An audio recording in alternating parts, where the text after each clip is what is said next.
thought the most recent video would have been the last. In fact, the last 2 turns, which were on that video, both turns I thought had a chance of ending the game. The last turn was actually a fairly long one, but the absorption or extraction of gold has slowed down. Some of that is probably because I'm becoming more and more jaded and less connected to the game. And that sucks because I just want it over at this point. I wish I wasn't playing to 200. What we've got is a few players. Cordoba has carved out a little area here that had an empire in it. Most of it's been plundered out. Oh shit, I forgot to remove markers. I'll have to do that. But there is still one city, and he's parked on that he can raid. And Neres here is, well, he's all that's left in this entire area. There's one empire that's mostly plundered out. It's got a couple of troops here. I could go play in that, actually. I'm big enough I could deal with that, probably. Although I'm not great at combat. I'm okay. And then the king here. But you can see these places have been plundered out. Down here, Pizarro has been doing diplomacy, which has not been very effective, mainly because the turn lasted so long.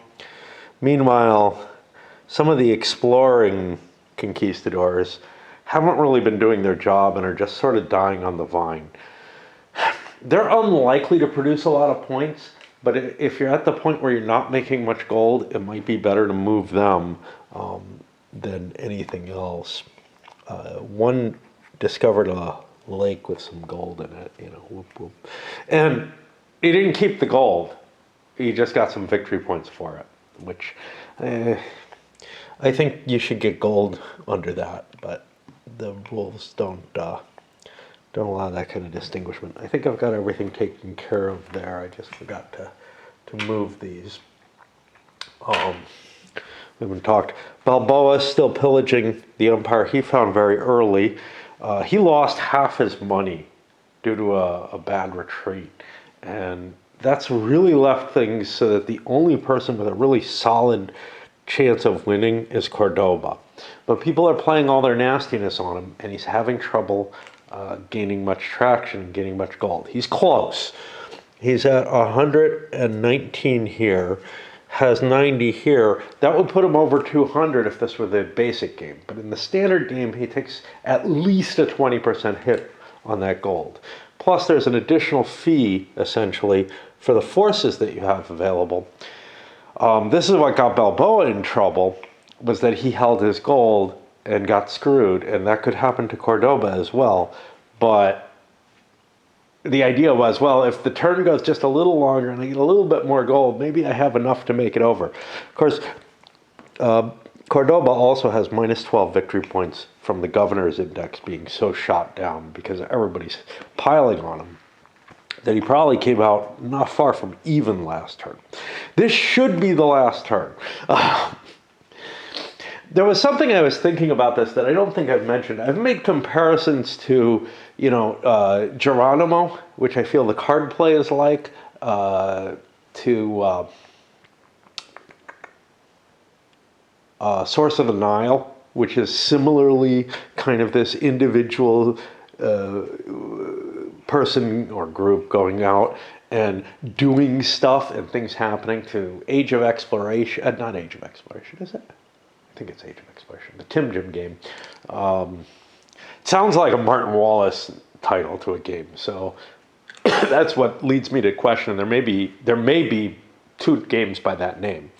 I think I've even made comparisons to like Republic of Rome and stuff like that.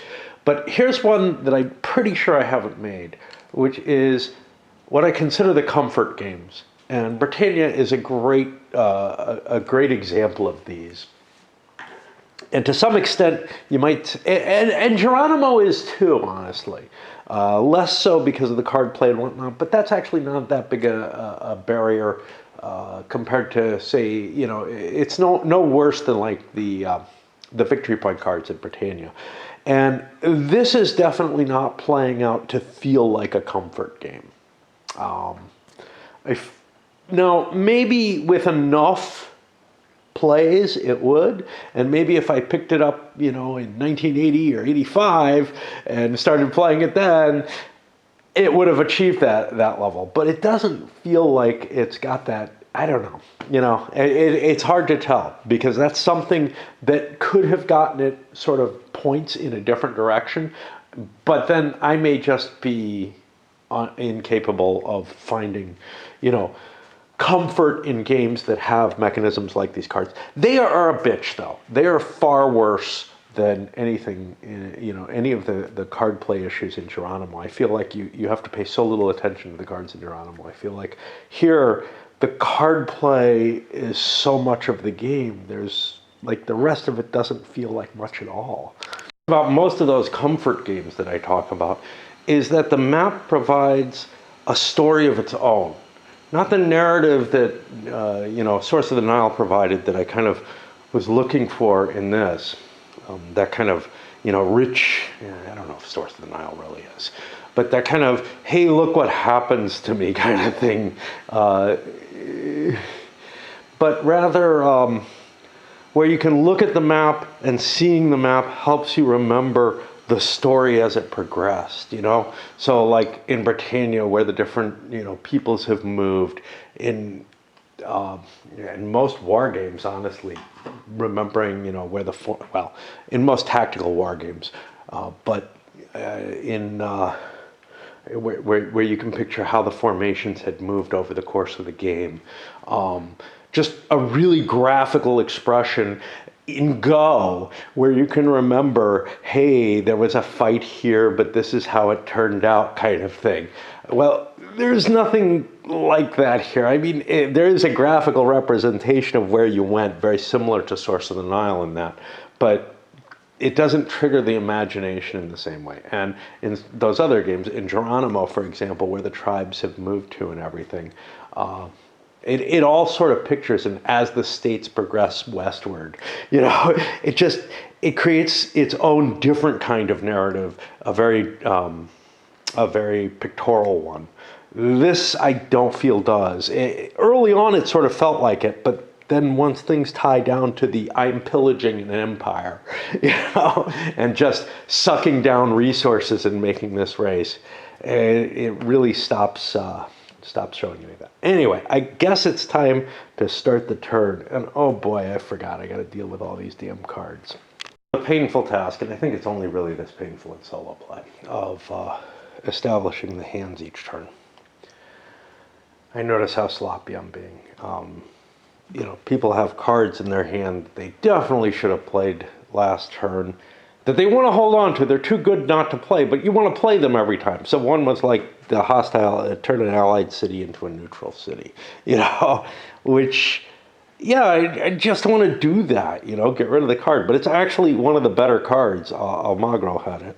Going through that annoyance, setting the initiative, random event, we got smallpox. Now, smallpox was a humongous impact on this whole campaign. But waves of it probably occurred. So far it hasn't had any impact on the game. This is the first time. You choose a map randomly, roll a die for each Indian unit on the map. Kings included, unit is eliminated on a roll of 1 or 2. It didn't have a hell of a lot of effect. It killed a unit from here. It didn't kill anything players had, which includes kings. Oh, I forgot. And no, him. He has one. All right. That was really important for him because he has so few troops left. Anyway, that puts me to the impulses. And, I feel not completely wiped out, but I don't really want to play now.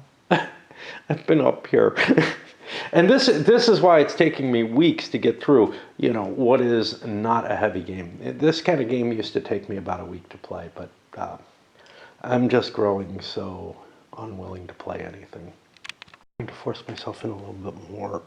Balboa went first. He played a theft, stole some money. I'm sorry, not Balboa. Cordoba stole some money from Balboa. Got a big 6 on it. He's not going to do his pillage. He did a rally instead. Recovered 1 morale. The idea being, hey, maybe people will throw some of the bad cards before I do the plunder, but he's the leader, so people are going to hold on to stuff. The only things they'll throw is things that they wouldn't use against him. But back to his plunder city, and he played a city has new chief to get rid of the allied city here. It's not that big a deal because I'm beyond it. Yeah, I'm not within easy range of it, but it should have been played. Actually, I think someone else has one, but whatever. I want to make sure to get them played now.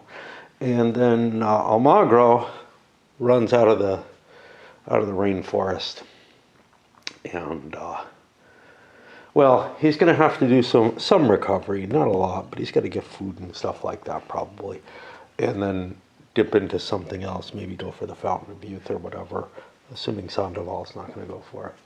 Since I'm just one character, I can do a lot of exploration and not worry about, all the other stuff.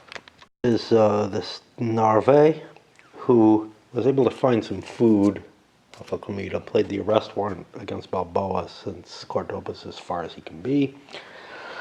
Marched up here to attack. I think Almagro dropped a painted warriors on, but it didn't do any good. And again, people don't really want to throw a lot of... actually, no, Cordoba played it. People don't want to throw a lot of bad stuff because they're worried about Cordoba. So, he may not be the best person to play it against, but I didn't have a path to play it against Balboa, who maybe I'm more worried about, although this guy's collecting up quite a bit of money as well. I got an exceptionally good turn doing a diplomacy. He threw an assassination at Cordoba. The Mano de Dios is up here. It's visible to everyone, unlike these cards. That is definitely visible. So I know I can't have an effect, but I want to burn his card if possible. Went for the 11 or 12, didn't get it. Oh well. But he got an extraordinarily good diplomacy roll.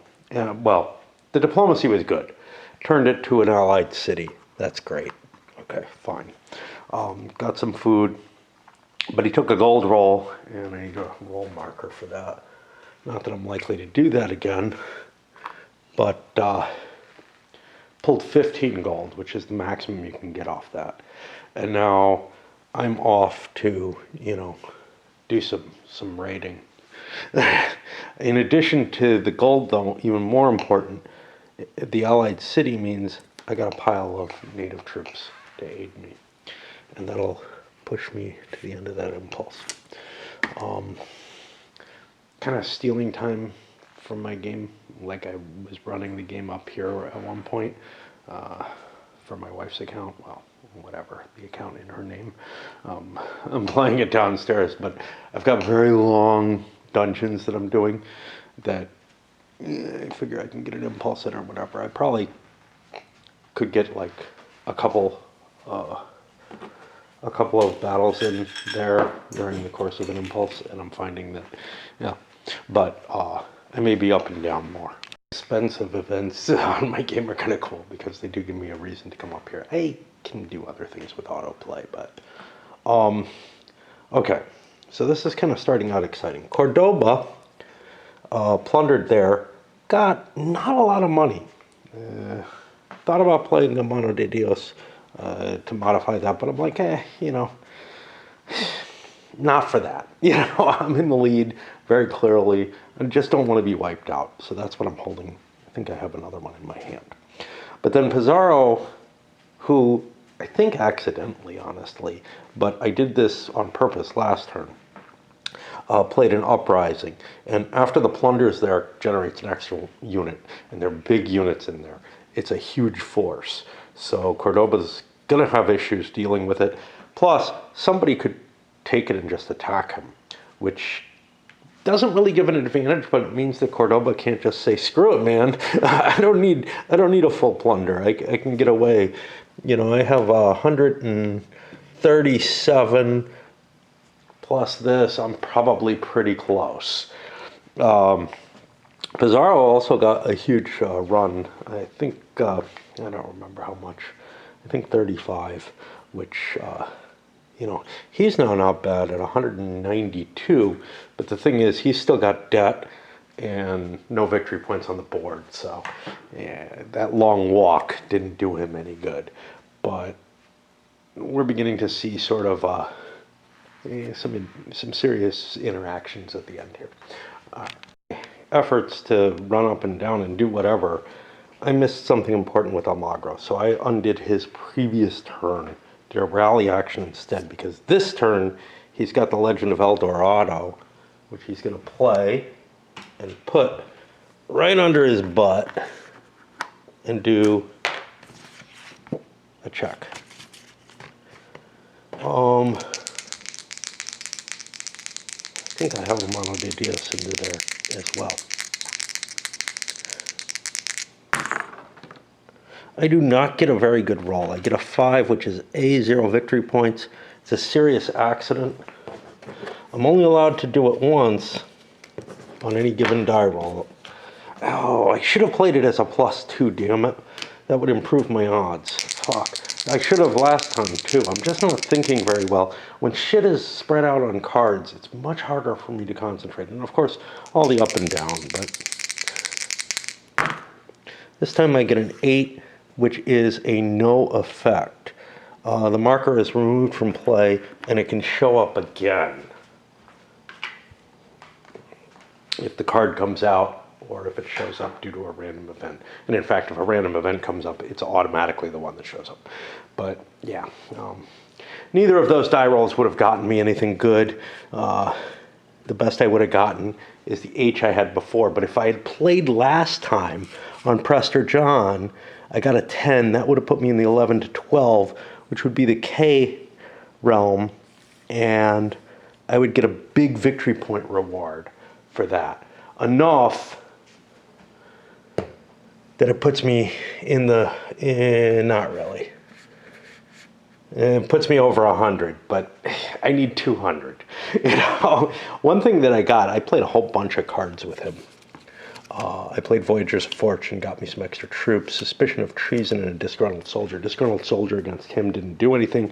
The Treason, Balboa has some Indians, so he lost a pip off of it.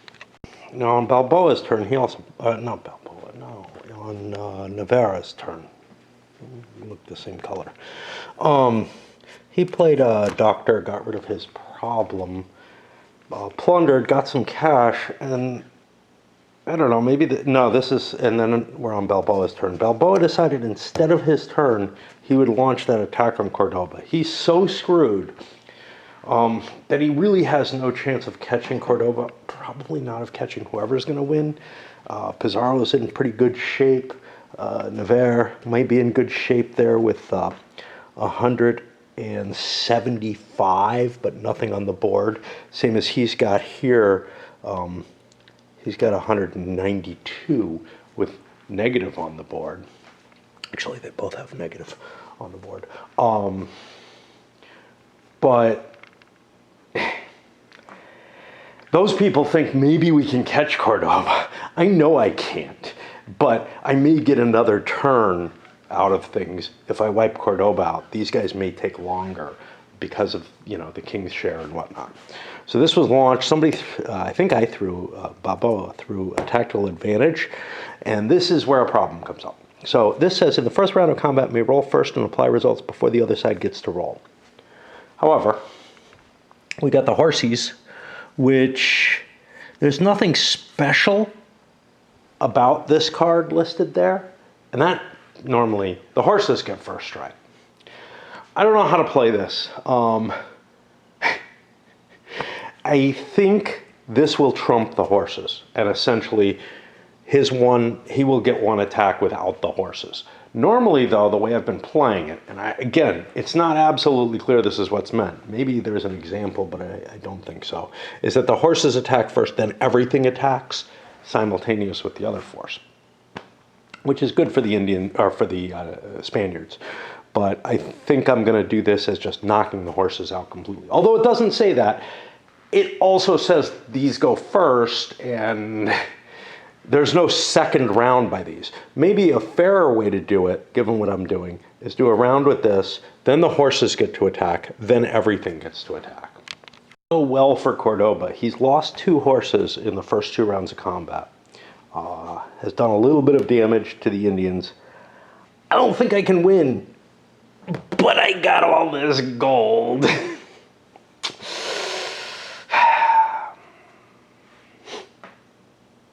If I run away, I'm in the kind of position that Balboa's in.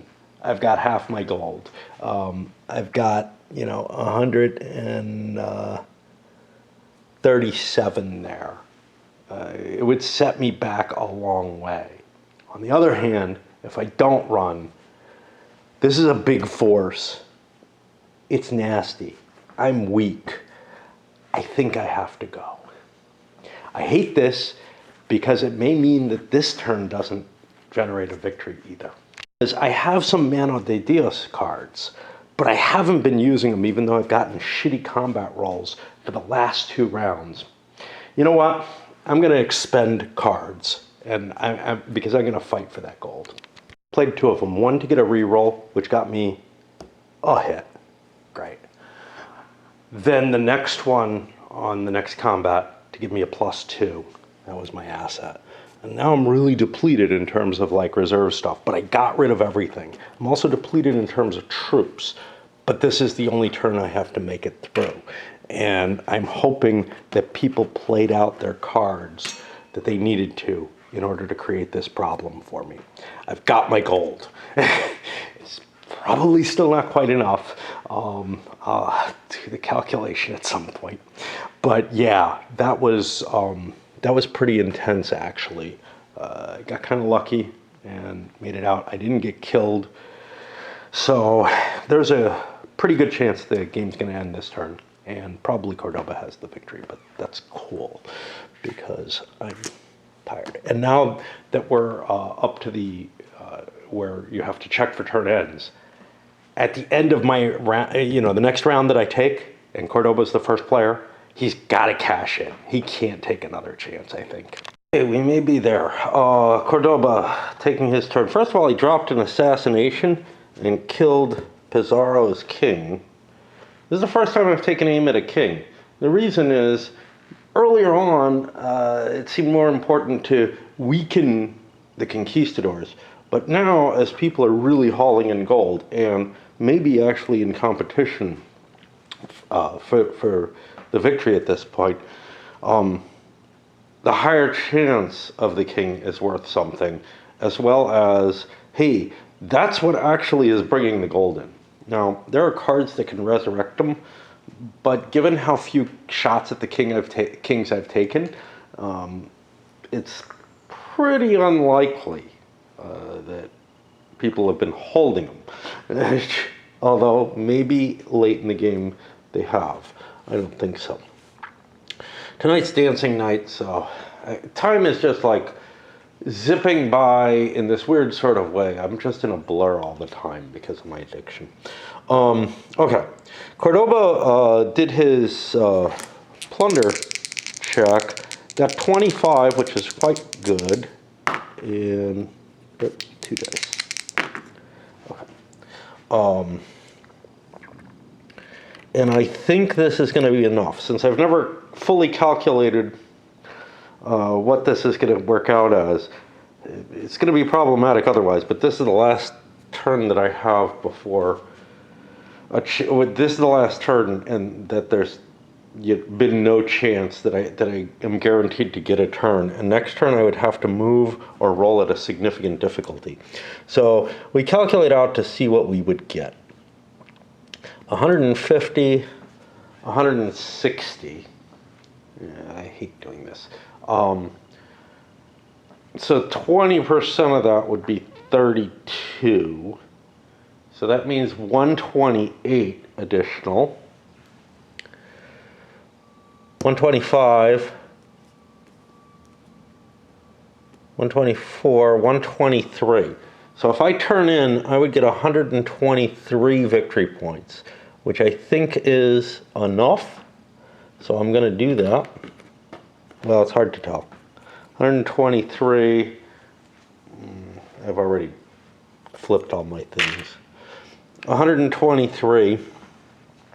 I've got no penalties here. This is where it's obnoxious because you're doing the calculations. It's no worse, than figuring out a train or something in 18xx, but most of the game doesn't have this kind of calculation. So 120 puts me up to 210, which is indeed enough. If I can find the victory points marker, there it is. So I'm over the 200. That means the game is over this turn.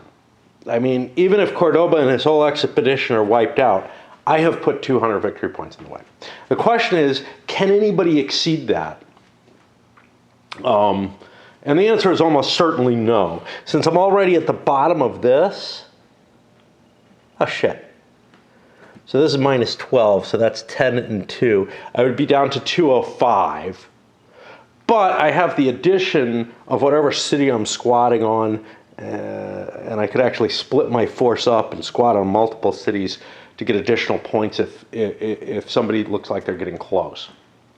I don't think anybody's going to surpass it, but I'll play out this round at least today before I finish up. But now we're in the very last parts of the game. Habit of turning off the heat in the main area of the house when I sleep during the days. At night I kind of need I need to have heat on at some point to keep the place from getting moldy. I learned that. But I'm just running and heating it up. And honestly, it gets a little warmer during the days. It's never below freezing, really, which is the important thing. And the rates are higher. So, especially if I'm not going to be walking around, spend the extra money to heat the place up at night. I don't know. The next player, I had a mano de Dios in my hand. I'm going to re-roll that king check. I wasn't sure that I could, but because, I think of it as protecting my leader, but it should be able to protect the king as well. Okay, so we get him back, because otherwise we had a hostage card in our hand, but I'd rather have the +2, and let's make sure that we make a game of this and let people do what they need to protect themselves. Because Pizarro got a monster roll, pulled in 60 bucks off the maximum. That puts him up to 250 sitting here. Wow. Now here's the problem. It's not enough, I think. Well, I don't know, I have +20 over here, but we don't know if that lasts, right? People might have nasty cards. They haven't been playing because I didn't look that far ahead, or that maybe they held for Cordoba, but now that Cordoba's cashed in and hasn't turned any money in on the governor's ticket, and is just sitting at that -12. So one of the things that I was thinking before I picked this up was, hey, I could have used some money and maybe gotten extra victory points very cheaply, right? Because the cash that I use here gets converted over. There's a fifth of it gone, so I only get 80% of it. So 80% of like 10 is 8. Well, for 6, I might be able to get 6, if I get lucky, right? or something along those lines, whatever. But, if I was playing a crapshoot type game, that would be important if I really, really needed to turn in. So if I look here at Pizarro, he's got 250. That's 200 minus whatever troops he has on board here, which is 1, 2, 3, puts him to 197 minus 5, 192. If I had any kind of positive value, I'd be in the running, but I don't. I have a negative value. So I need to go at least another round, but I'm putting some definite squeeze on in terms of Cordoba, because if this turn lasts longer and I'm able to eke out a little bit more money, I'll end up passing him. Who was just a little bit behind. Hey, Almagro ran out of his place, who was just a little bit behind Pizarro, 20 bucks behind or whatever.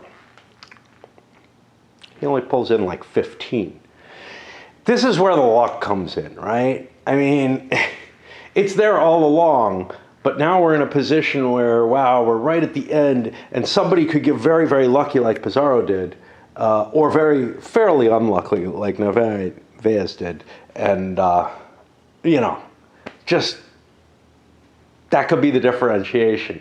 Now, how fair is that? Is that cool? Whatever. Yeah, you know, I mean, think about other games where there's maybe some kind of close race for things. It's not terrible that all that effort, you know, I understand some people saying, oh, I put all that effort in, I was so close and everything, and then some luck got me. Yeah, but the luck's been there all the game long, right? It's been there and you've been dealing with it, and now, just because this is such a critical role, you know, it's so, but any of the others would have done just as the same. You know, a differentiation in luck on any other role would have meant the same thing.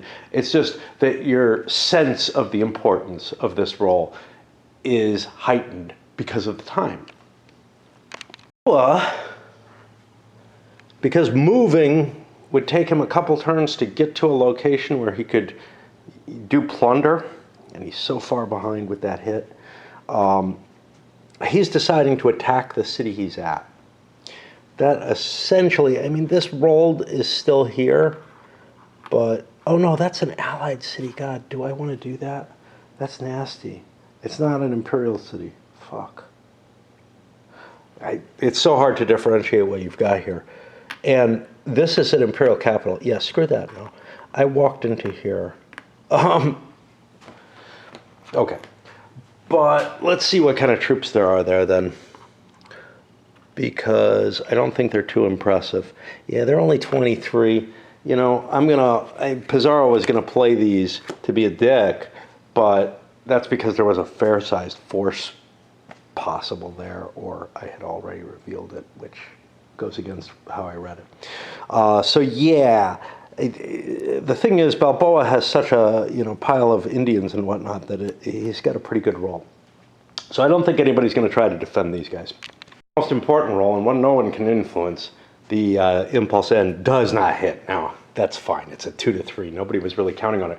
But Cordoba felt like, hey, I got to make sure that I put the barrier down and that the game ends here. But that does mean that Pizarro, at the very least, has a shot at this.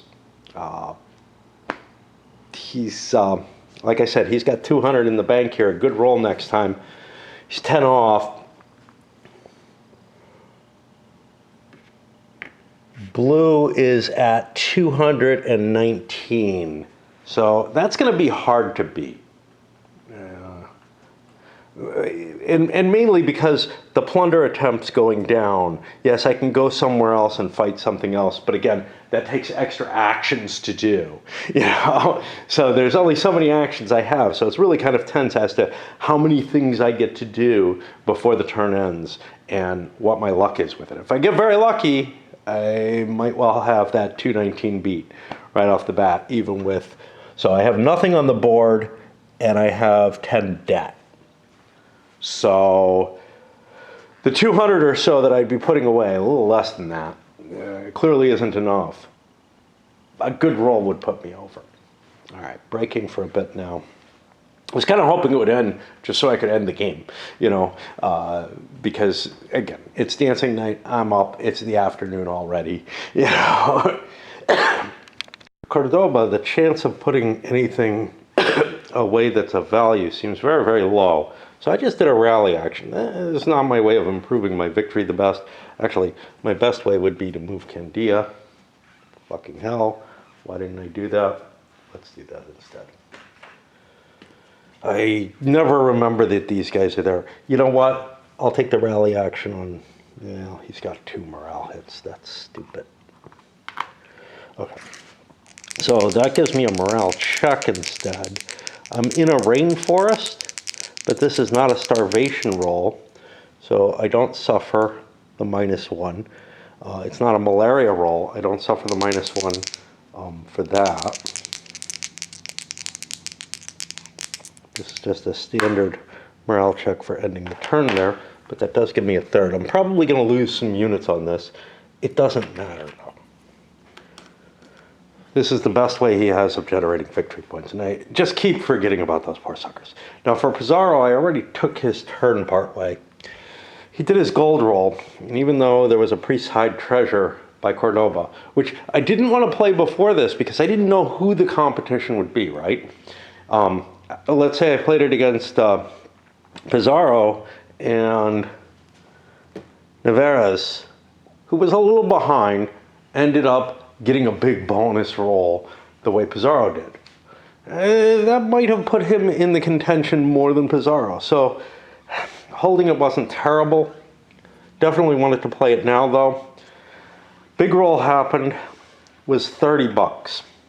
Yeah, the big rolls decrease, you know. Also, it wasn't as big.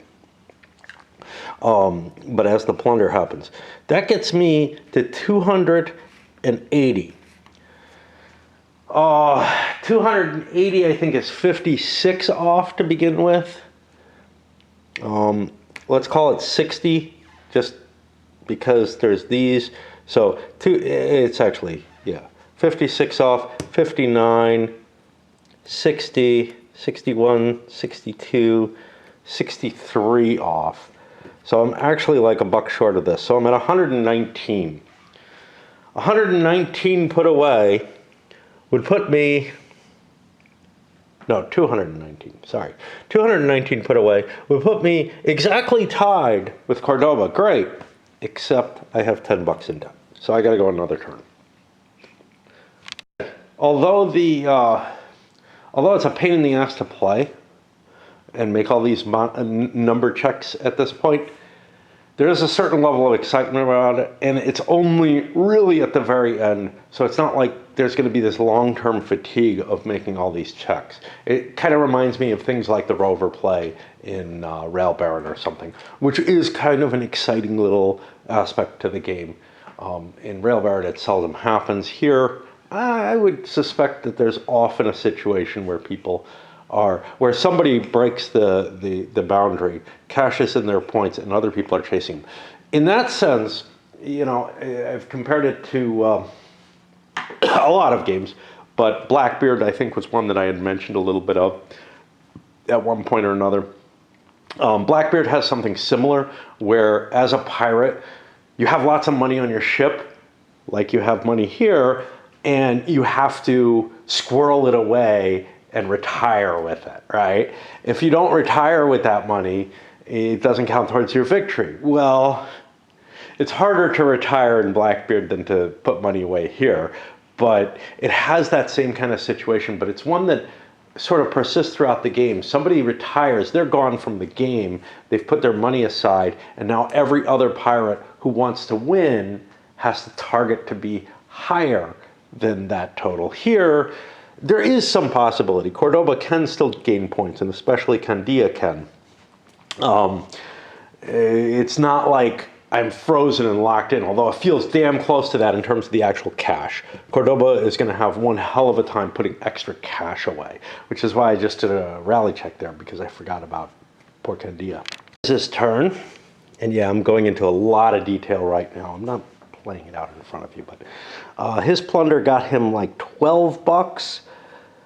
But plundered the city out. Now that's the last city of this imperial, of this empire. And if I look at the diplomacy table, the king only affects the gold rolls, and there's no more gold to be rolled, if I recall correctly. So I think this king is useless for the rest of the game. I'm keeping him on there just in case, but he really serves no purpose because all three cities have been plundered out. He has 204. Even if I cash that, well, that's actually quite a bit, because I have 50 in the bank here, no loans. I may be in the running now. 204, 20% of that is 40, 41, 42, No extras. So 42 out of 200. The 4 doesn't count for shit. 42 out of 200 means I would be getting 158, which would put me at 208. I might be able to get enough off of like this city with a plunder. Or, see, the problem is there's hostile cities in the way. If I could get down to this one, I could just pillage that. That would be great, and that's actually an imperial city. But it would take me 2 turns to move there, as well as rolls to check. On the other hand, this one I would have to fight, so that would actually take me 2 turns, a turn to move, a turn to fight. So, yeah, I don't know. With enough time, Neves has a shot. Balboa gets a monster 60-buck roll, the biggest you can get up here, but he plunders it out on his first shot. That 60 had me kind of excited, although, oh wait, no, I'm screwed up. Neves is white, so he doesn't have this 50 in there. So he's actually quite a bit behind. Okay. Because, what was it? Yeah. So he's not in the running. Balboa is, again, I can't tell the difference between these two. And it's just so hard to link that to who the Conquistador is and it's just, yeah. It just continues to be, and it is harder because I'm playing solo. There's no question about that. But the turn order thing, man, I look at those and... Okay, so Balboa is the guy with 50 in the bank already, and 110. He's not going to make it. But if this turn lasted a long time, he might have some chance of surpassing other people, but not with things plundering out. He's got too long a walk to get anywhere. Too many hostile cities to get to here. This isn't the capital, is it? No, it's going to be this one, right? No. Maybe there's only 2 here. I don't know. The components are really getting in the way, as they have all game. So he's the last person, I guess, and I did him. All right. So the one thing I got to check, 2 through 5, the game ends. If the game ends, it is automatically a victory for Cordoba. It does not. And I gotta go check to see if I've killed my spider, which I'm sure I did by now. The motivation of a certain finish being much, much greater than the motivation of, oh, it should end soon. Candia moves in to the Amazon and makes his roll. It's not a good roll. I don't have a Mano de Dios for Cordoba. Remember, I spent 2 of them in order to pillage. And it was the right thing to do. You know, I needed all that money to be able to gain, to put it over the edge. And I'm still likely to win, but it sucks, you know, to have had that handful of yummies. And yeah, even if I spent them on what was vital, to not have them now. But I'd probably forget. So I'm in the Amazon, I get a 6. It looks like I get something. Expedition discovers a major river but cannot descend it, leave marker in place, does not move subsequently. Expedition cannot be activated again for the remainder of the turn. Each player can get this victory point just once per game. I get 5. That'll help. You know, it doesn't sound like much, but it actually is. You know, we were seeing people who are, what was it, Pizarro, who's like 10 behind precisely. And as the chances of those big pulls of gold go down, an extra few points is a huge thing. Fun of recalculation again. Pizarro got a pretty damn good roll. He pulled in 25 bucks. So we're looking at 250, 307. So 305 would be my basic amount. 305, 20% of that would be 61. So I owe 61. Is that right? Yeah. I owe 61 out of that. 62, 63, 64, 65, and it's 3 more, 68 I owe. 305 minus 68 is, think, 297, 237. 227.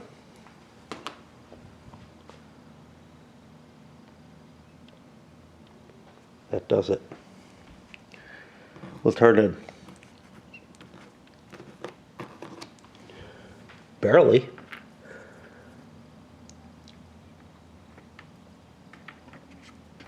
So now I'm like $3 ahead of Cordoba after turning in all of this. More than that, I'm actually better than that. I forgot. I got $20 here. He's got 12 here. I probably could have surpassed him last turn. This is better. The longer and more money you pull out, the better off you are. But I think we've got a winner now in Pizarro. I'll finish this turn up and see if anything exciting happens. Another annoyance of hunting a town down when I needed one ended up being over here. But you know, I got to do the calculation. Is it along this line? The thing here is everybody's kind of left here, and there's just a long spine going back. That this was significantly larger. And it's not even, you can't even just eyeball it, right? Because this comes down and winds, now maybe not this way, maybe this way and up here, you know, but it's this windy path, whereas this is kind of a straight path, but 1, 2, 3, 4, 5, 6, 7 away, or down here, 1, 2, 3, 4, 5, 6, 7 away. How much difference does it make? It's probably not that big a deal. If you're counting that kind of number away, that distance away from pieces, it's very likely nobody's going to use it. But the closer, the more evenly distributed things are, the closer the numbers are going to be, but the more of them you're going to have to check, and they're going to be all over the fucking place. And like the one time, you're going to have to use some kind of markers because there'll be a lot of tied ones that are like, you know, 4 or something.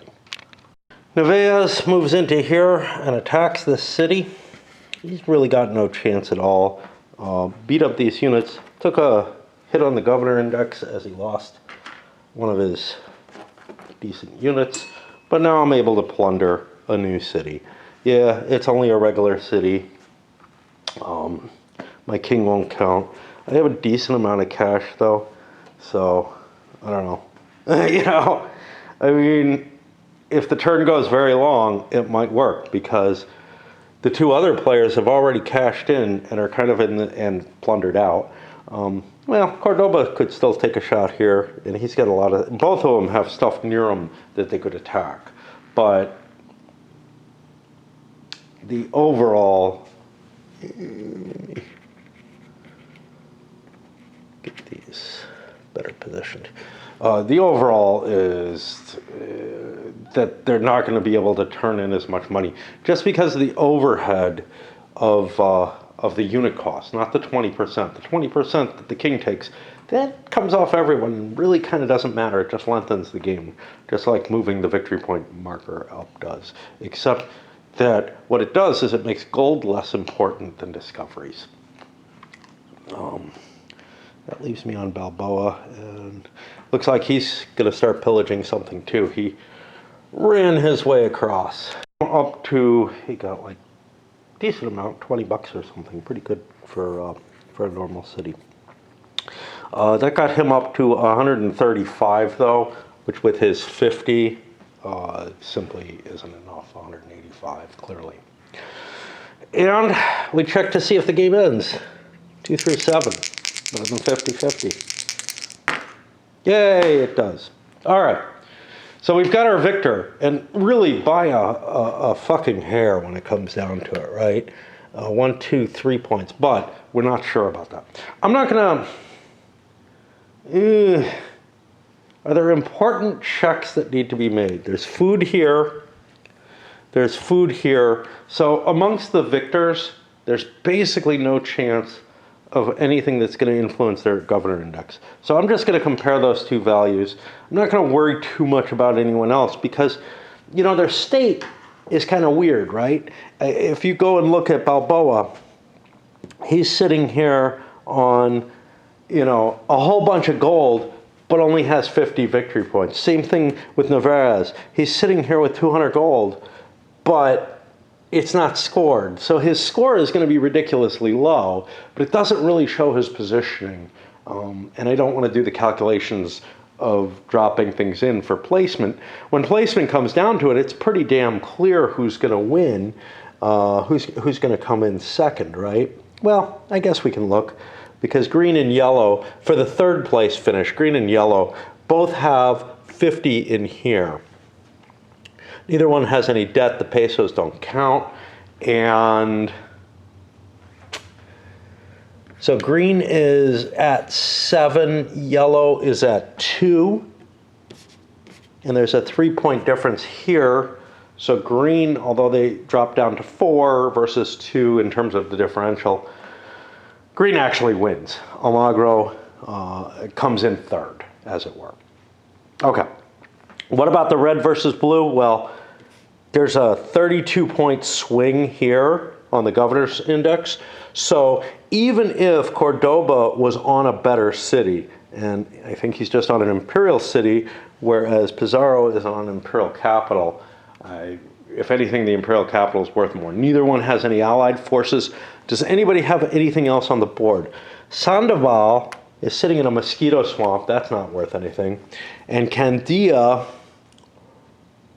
is stuck over here, wandering around the headwaters of the Amazon that he can't make it through. But he can take another shot next turn. So, I guess das ist das. What about what can I kind of say in terms of, things that I've learned about the strategy and whatnot? Well,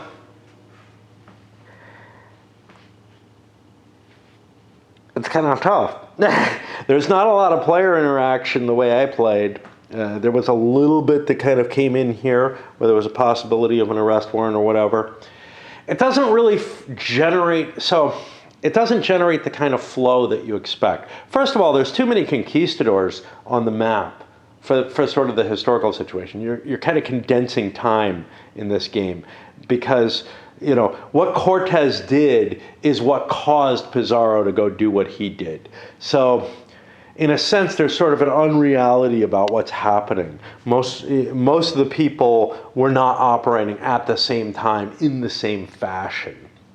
You could make that kind of argument here with Pizarro going so deep down, that the actual transition of the space involved might have been less than the overall conquest operations that maybe were happening in some of these other areas.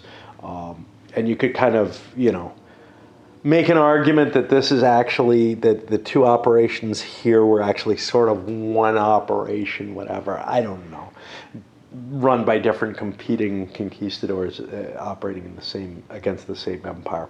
It's really hard, it doesn't really align to what the history was. You're not being given, it's why when I tried designing something along these lines, I was looking at a pure solitaire game, looking at, say, Cortez's conquest of the Mexican Empire, and trying very much to capture things like the uncertainty of what they would find inland. All they knew was the coastline, and the details of the Indian negotiation and everything, with a feel more towards, although I didn't go with a paragraph game at all, but with a feel more towards something like Voyage of the Pandora, where, you're working out your resources and whatnot and figuring out, what to take chances on. Something like States of Siege might actually kind of work that way, especially from the opposite side, right? You're playing the Aztecs under this pressure of the conquistador diseases and the fragmentation of your imperial status. That might be an interesting take on the subject matter as well. I was looking more at one from the conquistador's point of view. This doesn't represent a snapshot or a slice of historical actions that are happening contemporaneously where people could intervene with each other. The intervention isn't very high, so it's almost like you're playing multiplayer solitaire, except for this weird, mechanism of these take that cards against other players. Those take that cards, I've expressed a lot of my problems with that. And I feel like here I'm doing review stuff. This is problematic in my format always. It's like when I get to the wrap, normally my wrap is about, well, what could I have done? What were the strategies that worked and whatever? It's hard to tell because the strategies that worked were get lucky, use your cards against the right people, shit like that. It doesn't really align with the narrative at all, so it's so hard, to address that. And so much of it is get lucky. Here's one thing. Grab that first empire if you can. Set yourself up. Try to find the location where you're best able to reach it quickly. Pizarro's move was horrible because it's a long chain going down. This is much better, and over here and over here are much better. This wasn't good for the same reason. Too long a trek to make my way from here downward. So what you're going to see is people moving in and competing heavily in the same areas, more heavily than I saw. The value of the legends and whatnot, they're probably not worth going for early on. You want that extra 5 points for the first empire. It's not a big deal, but you want it because you want to get to the empires and start pillaging them as fast as you can. They're the way to get your victory points. You probably want to support that main expedition as much as you can. The fixed cost for a large force, it doesn't really hurt. Of course, the rules may not allow as large a force as some of the ones we saw because there's something about there's a card, the bearer card, that is the only place that says you can have 2 extra units, total 12, which implies that there was a limit of 10. But again, there's so many problems in the developmental side of this game, or the development side of this game. I'm not expecting it to, be learning anything.